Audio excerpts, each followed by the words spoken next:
The space around Kepler Station looked like a graveyard of twisted metal and broken dreams.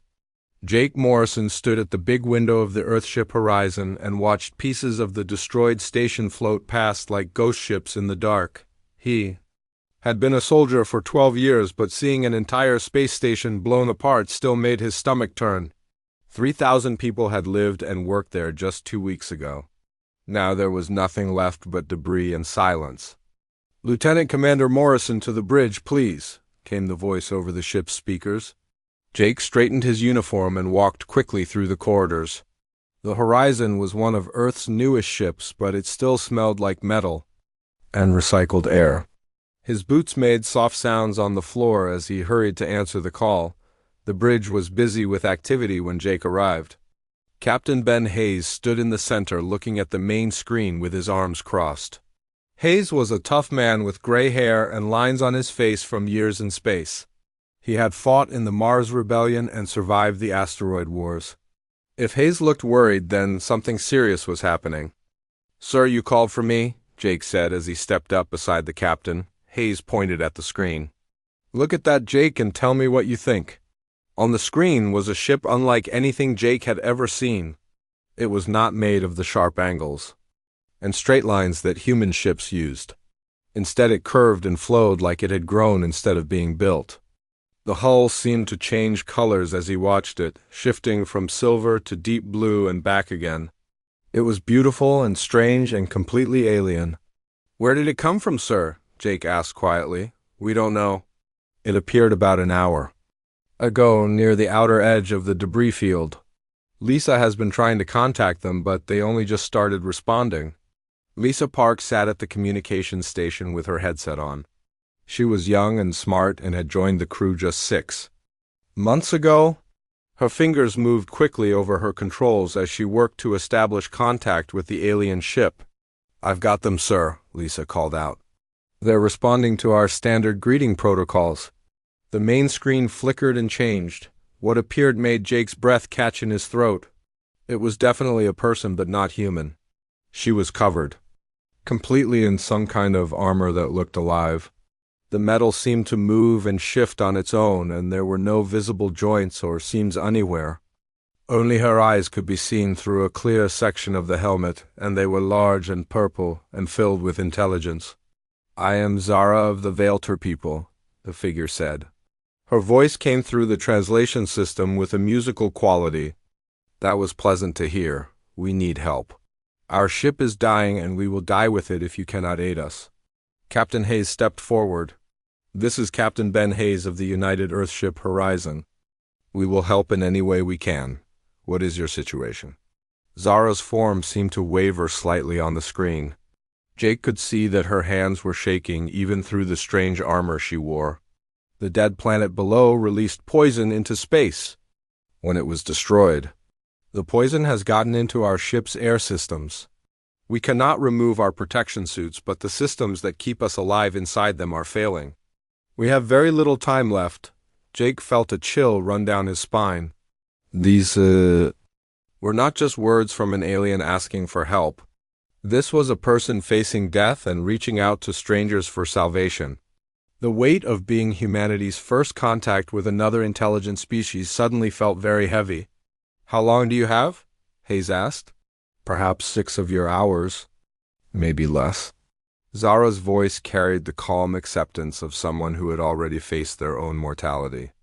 "We came to you because our scientists believe your people might be immune to the poison. It was designed to kill our kind specifically." Dr. Rachel Green stepped onto the bridge at that moment. She was the ship's doctor and one of the smartest people Jake had ever met. Her brown hair was pulled back in a simple ponytail, and she carried a medical scanner in her hand. "Captain, I've been monitoring the conversation. If I may suggest, we bring a small delegation aboard to examine the situation more closely. We have containment protocols that should protect both parties." Hayes nodded slowly. "Zara, would you be willing to come aboard our ship with a small group? We have medical facilities and scientists who might be able to help." There was a long pause. Jake could see Zara looking off screen as if consulting with others. When she turned back, her purple eyes seemed to focus directly on him, even though he knew she probably could not see him clearly. "We will come. But you must understand the risk you take. The poison that kills us is harmless to you, but there are other dangers. Our biology is different from yours. Our needs are not the same. What saves us might harm you." "We understand," Hayes said firmly. "Dock with Bay 3 in 1 hour." The screen went dark and the bridge fell silent. Jake could feel the tension in the air as everyone processed what had just happened. Humanity had made first contact with an alien species, and that species was dying. Everything they did in the next few hours would determine not just whether these aliens lived or died, but how the relationship between their peoples would develop. "Jake, I want you on the contact team," Hayes said quietly, along with Dr. Green and Lieutenant Clark from security. "This is the most important thing any of us will ever do. Don't mess it up." Jake nodded and felt the weight of responsibility settle on his shoulders. In 1 hour, he would meet an alien face-to-face for the first time in human history. The thought terrified and excited him at the same time. As he left the bridge to prepare, he wondered what Zara really looked like under that strange armor and whether humanity was ready for what was about to happen. The cargo bay had been converted into a meeting room in record time. Jake stood near the entrance, watching the work crews make final adjustments to the air filtration systems. Everything had to be perfect. One mistake could kill their alien visitors, or contaminate the entire ship. The stakes could not be higher. Dr. Rachel Green checked her equipment one more time. She had portable scanners, medical supplies, and 3 different types of containment fields ready to deploy at a moment's notice. Her face showed the concentration of someone who knew that lives depended on her being right about everything. "The atmospheric readings are stable," she reported to Captain Hayes, who stood nearby. "Whatever this poison is, our systems are not detecting it as harmful to human biology. But that doesn't mean we should take chances." Lieutenant Clark adjusted his weapon belt. The security officer was a big man with steady hands and calm eyes. He was not there to fight, but to protect everyone in the room if something went wrong. Jake hoped his presence would not be needed, but was glad he was there anyway. "Contact in 30 seconds, came Lisa's voice over the intercom. "They're requesting permission to dock." "Permission granted," Hayes replied. "All stations report ready." The docking clamps engaged with a soft thud that Jake felt through the deck plates. There was a hiss as the airlocks connected and pressurized. Red lights changed to green on the control panel. Everything was working perfectly, but Jake's heart was beating fast anyway. The inner airlock door slid open with a whisper. What stepped through changed everything Jake thought he knew about life in the universe. Zara was taller than she had appeared on the screen, nearly as tall as Jake himself. Her armor moved like liquid metal as she walked, shifting and adjusting with each step. Behind her came 2 other figures, both wearing similar suits but with different patterns in the metal. Jake could see their eyes through the clear faceplates, and they were all watching the humans with curiosity and wariness. "I am Zara," she said as she stopped a few feet from the human delegation. "With me are Kel and Nira, our ship's engineers." "And medical specialist?" "We are grateful for your willingness to help strangers." Captain Hayes stepped forward. "Welcome aboard the Horizon. This is Dr. Rachel Green, our Chief Medical Officer. Lieutenant Commander Jake Morrison and Lieutenant Clark from Security. We're here to help however we can." Jake found himself staring at Zara's face through her helmet. Her features were not quite human, but not completely alien either.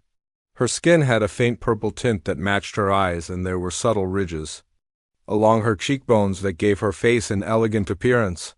When she looked at him, he felt a strange connection, as if they had known each other before. "The contamination is spreading through our ship faster than we expected," Zara said. Her voice carried worry now instead of the calm acceptance from earlier.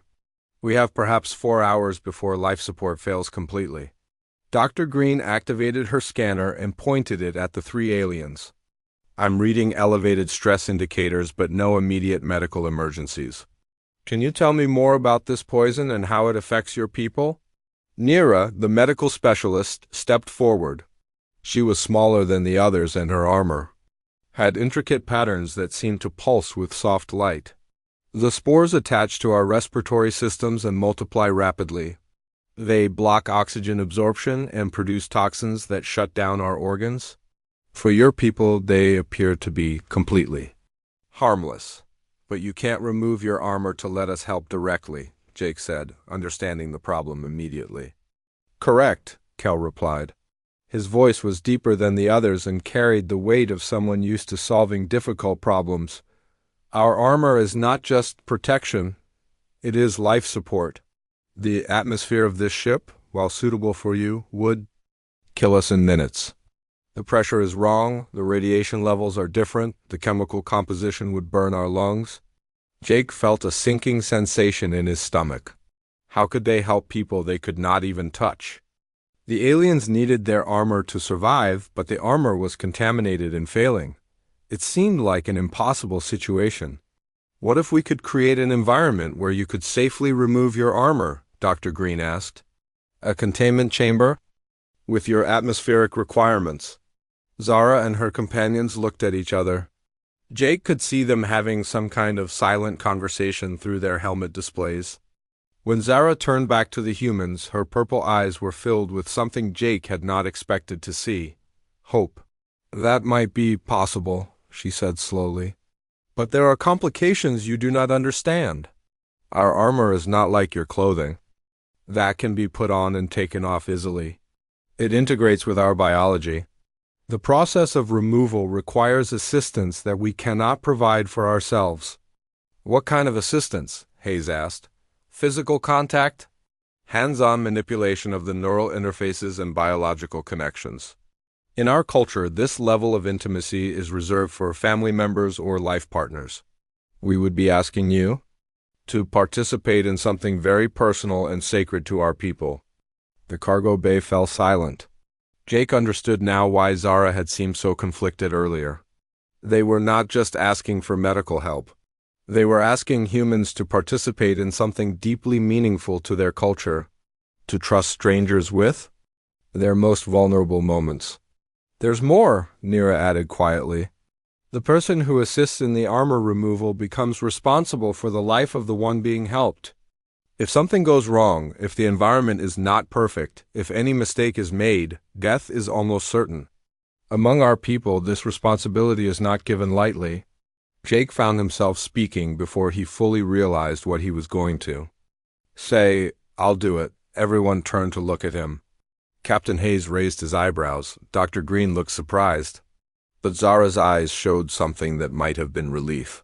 Jake, Hayes said carefully, do you understand what you're volunteering? I understand that these people will die if we don't help them. I understand that sometimes you have to take risks to save lives. I understand that this might be the most important thing any human ever does. Zara stepped closer to Jake, even. Through her armor, he could sense her studying him, evaluating whether he could be trusted with something so vital. You would risk your life for people you have never met. You would accept responsibility for outcomes you cannot control. Yes.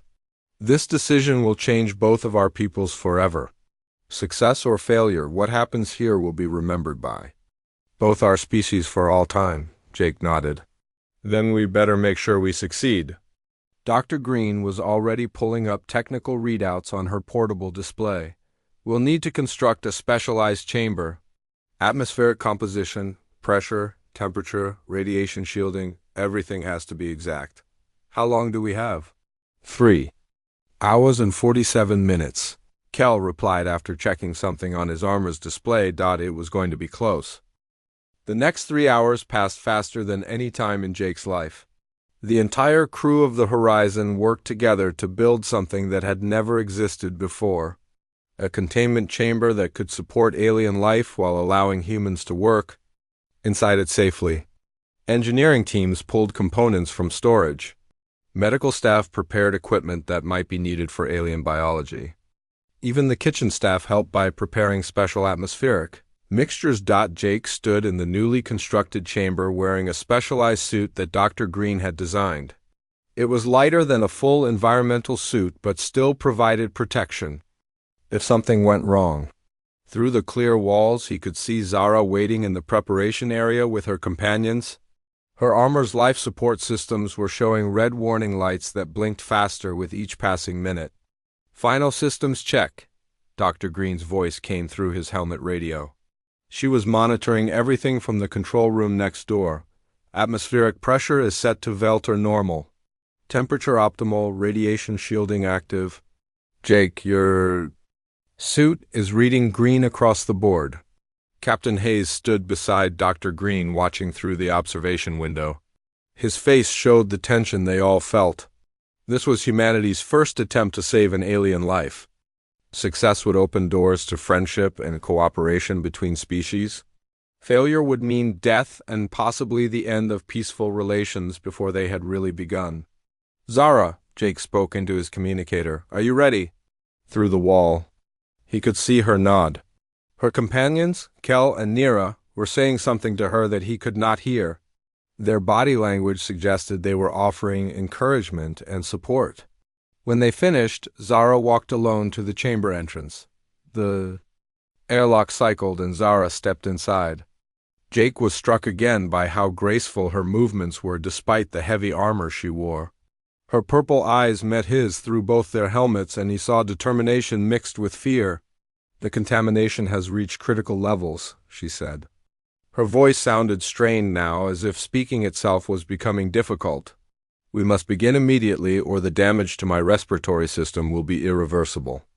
"Tell me what to do," Jake said simply. Zara moved to the center of the chamber where Dr. Green had set up a reclining medical chair adjusted for alien anatomy. "First, you must understand what you are seeing. Our armor is not separate from us. It connects to our nervous system, our circulatory system, our major organs. Removing it is like performing surgery on a living patient." She lay back on the chair, and Jake could see the subtle ways her armor began to respond. Panels shifted slightly, lights changed from red to amber, and connections that had been invisible before began to show themselves as faint lines under the surface. "Place your hands here," Zara guided Jake's fingers to spots near her shoulders. "The armor must recognize you as an approved assistant before it will begin the disconnection sequence. This requires direct contact and trust." Jake pressed his hands where she indicated and felt the strange sensation of the armor responding to him. It was warm and seemed to pulse with its own rhythm. Through his gloves, he could feel the armor scanning him, learning his biological signature, deciding whether to accept him. "It's working," Zara said with surprise in her voice. "The armor is accepting your presence. Now comes the difficult part."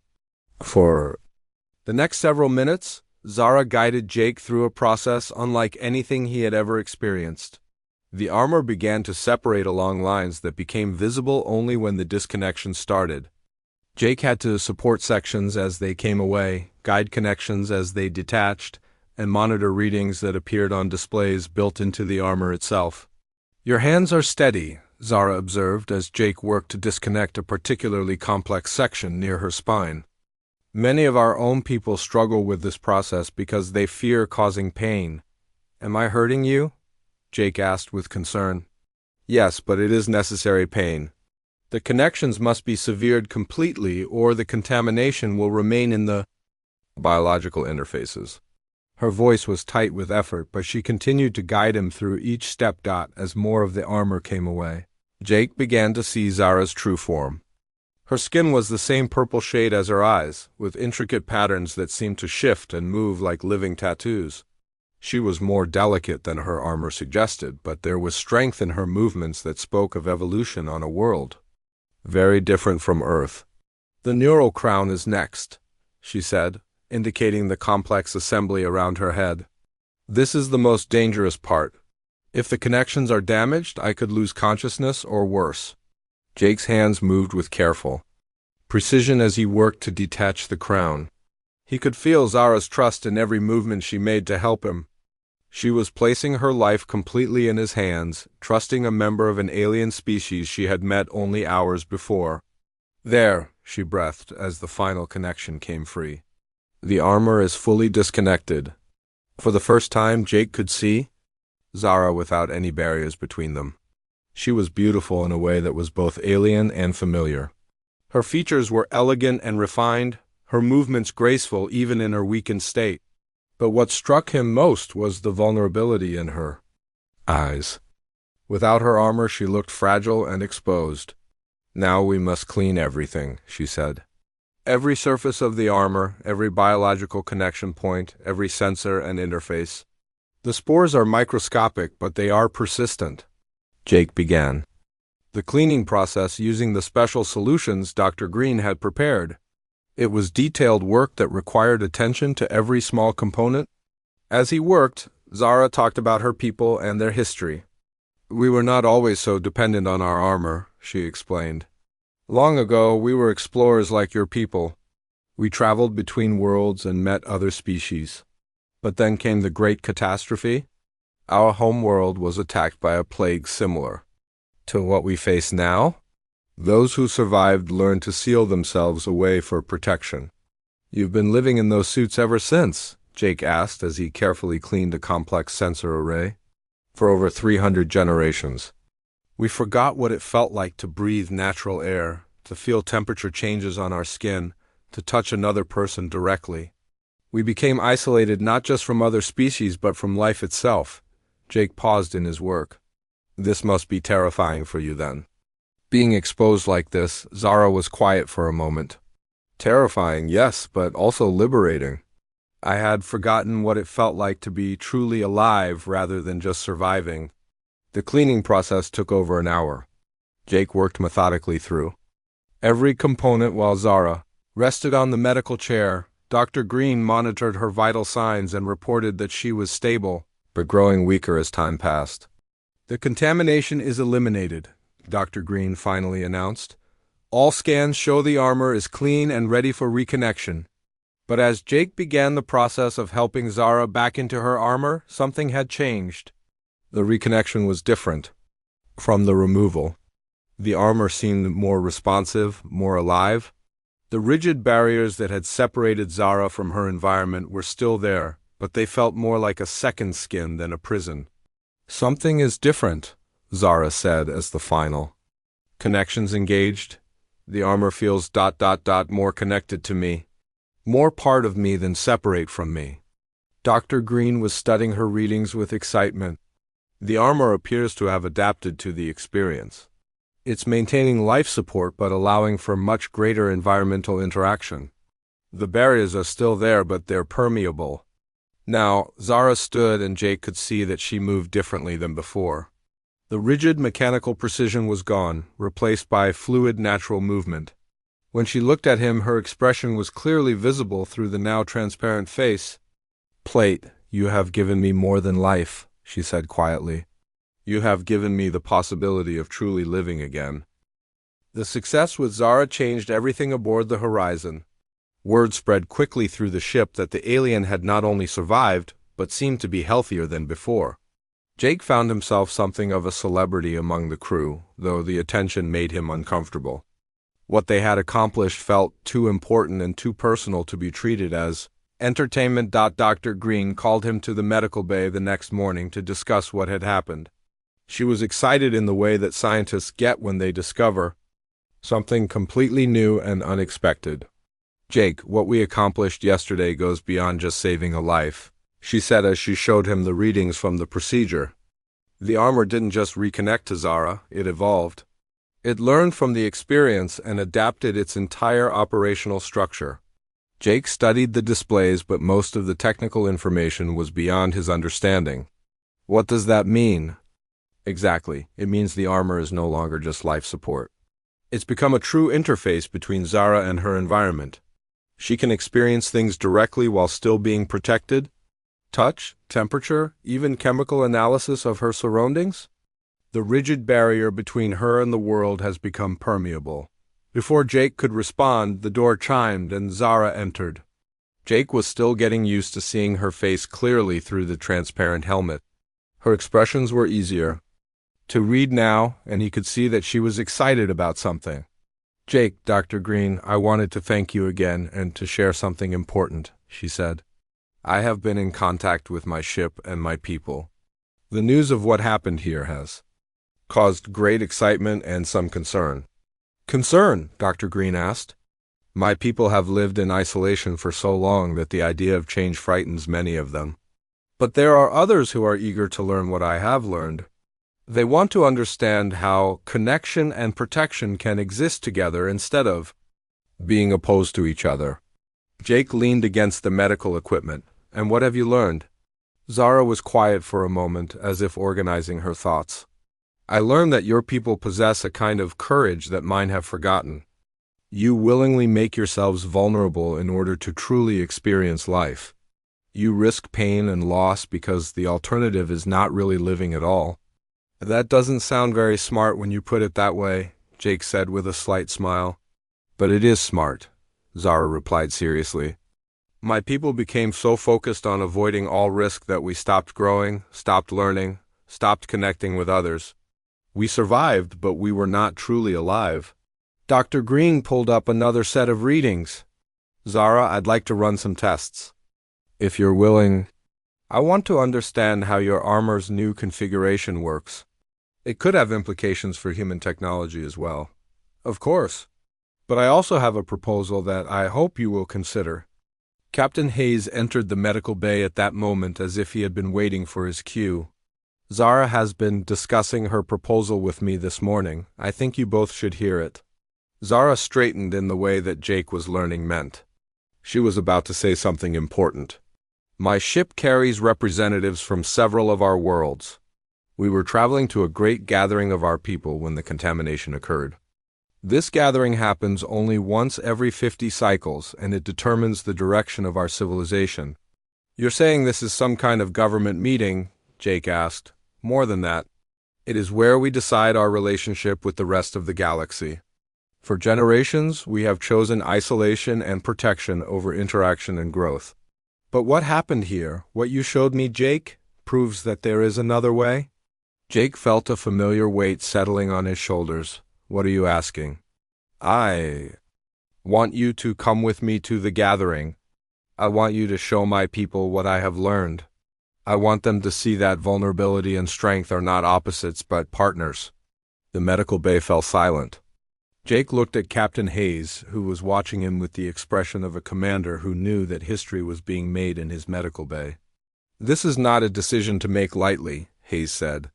You would be the first human to visit an alien world, the first to address an alien government, the first to represent our entire species in formal diplomacy. No pressure at all, Jake muttered. Dr. Green was studying her displays again. Jake, there's something else you should know. The process you went through with Zara created a biological connection between you. The armor adapted not just to her, but to you as well. You're linked now in ways we don't fully understand. What does that mean? Jake asked, though he suspected. He already knew. It means you are the only human who can fully assist any Veilter with their armor systems. If more of them want to undergo this transformation, you'll be needed, Zara explained. But more than that, it means you understand my people in a way no other human can. Jake walked to the window and looked out at the stars. Somewhere out there was a gathering of alien leaders who would decide the future relationship between humans and Veilter. His choice would affect not just his own life, but the lives of billions of people on both sides. How long would I be gone? He asked. The gathering lasts for one full cycle of our homeworld's orbit around its sun. In your terms, approximately 14 months. 14 months among aliens on a world he had never seen, representing a species that had never been represented before. Jake thought about his life aboard the Horizon, his career in Earth Space Service, his family back on Earth who would worry about him constantly. Then he thought about Zara's eyes when she had trusted him with her life. He thought about the courage it had taken for her people to reach out to strangers for help. He thought about the possibility that his choice might determine whether two species became friends or remained strangers. Captain, I request permission to accompany Zara to the Veilter gathering as humanity's first official representative. Hayes nodded slowly. Permission granted. But Jake, you won't be going alone. Sir, Dr. Green has volunteered to accompany you as our scientific representative, and Lieutenant Clark will go as security liaison. If we're going to do this, we're going to do it right. Jake looked at his friends and colleagues who were willing to risk everything to help him succeed. Then he looked at Zara, whose purple eyes showed gratitude and hope and something that might have been the beginning of a friendship that could change everything. "When do we leave?" he asked. "As soon as both ships are ready for the journey," Zara replied. "Jake, what you did for me was just the beginning. What we do together at the gathering will determine whether our peoples learn to breathe the same air or remain forever separated by barriers of fear."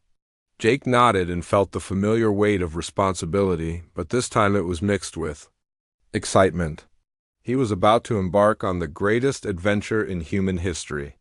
More importantly, he was about to help two species learn what it really meant to trust each other. The journey to Vailter space took 3 weeks using their advanced drive systems. Jake spent most of that time learning about Zara's people and their culture while she learned about humanity. The two ships traveled together, the sleek alien vessel and the angular human ship, like symbols of two different approaches to survival among the stars. Jake stood on the observation deck of Zara's ship looking at his first alien world. Cathara was beautiful in a way that Earth was not. 3 moons hung in a purple sky above cities that looked like they had been grown rather than built. The architecture curved and flowed like the ships his people made, following natural patterns that felt organic and alive. "My world chose beauty over efficiency long ago," Zara said as she joined him at the window. "Your people chose efficiency over beauty. Perhaps together we can find a balance." Dr. Green and Lieutenant Clark stood nearby, both wearing the modified environmental suits that allowed them to survive in the Vailter atmosphere. The suits were based on what they had learned from Zara's armor, creating protection without total isolation. "The gathering has already begun," Zara continued. "Representatives from 47 worlds are here to debate our future. Some call for greater isolation. Others want limited contact with other species. A few radicals even suggest active exploration again. And now you're bringing humans to speak directly to the gathering," Jake said. "That should stir things up." "That is the point. My people have debated isolation versus contact for generations without making any real decision. Perhaps seeing what contact actually looks like will force them to choose." The landing procedure was unlike anything Jake had experienced. Instead of the rough controlled crashes that human ships used, the Vailter vessel settled to the ground, as gently as a falling leaf. Within minutes they were walking across a landing pad toward a transport that would take them to the gathering hall. The city around them was full of Vailter going about their daily lives. Jake noticed that many wore armor similar to what Zara had originally used, but others wore more open designs that allowed greater interaction with their environment. A few even walked without any protection at all, breathing the natural air of their homeworld. "Change is already happening," Zara observed as she noticed Jake watching the people. "Word of what we accomplished has spread quickly. Some of my people are experimenting with reducing their isolation." The gathering hall was enormous, easily large enough to hold thousands of people. Representatives sat in curved sections that rose toward a central speaking area. As Jake and his companions entered, a hush fell over the assembled crowd. He was probably the first human most of them had ever seen. "Honored representatives," Zara's voice carried clearly through the hall's acoustics. "I present Jake Morrison, of the human species. Along with Dr. Rachel Green and Lieutenant Clark, they come to share what we have learned about the relationship between protection and connection." An elderly Vailter in elaborate armor stood in one of the upper sections. "You bring aliens to our most sacred gathering. You ask us to listen to creatures we do not know or understand. Why should we trust the words of those who are not like us?" Jake felt the weight of thousands of eyes upon him as he stepped forward to the speaking area. His words here would be remembered for generations by both species. Everything depended on getting this right. "Honored representatives, you should not trust me because I am human. You should listen to me because I am the person who helped Zara remove her armor when she was dying, and because she trusted me with her life when she had no reason to do so." A murmur ran through the crowd. Jake continued, his voice growing stronger with each word. Your people have survived by building barriers between yourselves and danger. My people have survived by taking risks and learning from our mistakes. Both approaches work, but both have costs. You have safety but isolation. We have connection but vulnerability. Another representative stood. What do you propose we do with this knowledge? I propose that safety and connection are not enemies. I propose that true strength comes from choosing when to lower your barriers, not from never lowering them at all. Zara proved this when she trusted me to help her. Together we found a way for her to be protected and connected at the same time. Jake gestured toward Zara, who stepped forward and removed her helmet completely. A gasp ran through the crowd as they saw her face clearly, breathing the same air they breathed. This is what we learned, Zara said, her voice carrying without. Technological assistance. Protection and vulnerability can exist together. I am safer now than I was before because I chose to trust.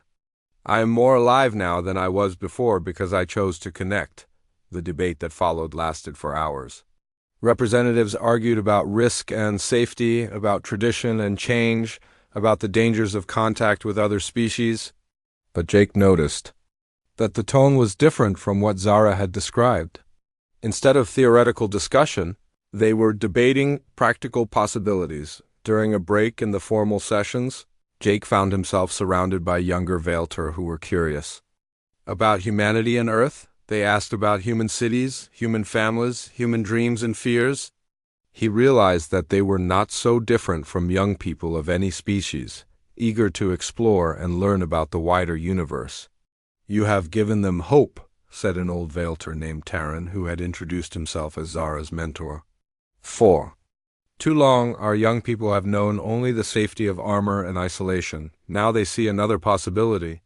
What will the gathering decide? Jake asked. That depends on whether they choose fear or courage. Your presence here proves that contact with other species is possible without disaster. Zara's transformation proves that we can maintain our identity while still growing and changing. When the formal sessions resumed, the eldest representative stood to address the gathering. We have heard much debate about our future path.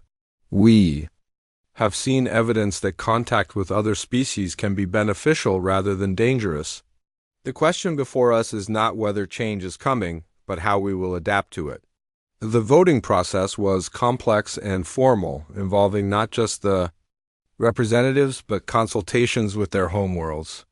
Jake waited with his companions and Zara in a side chamber while the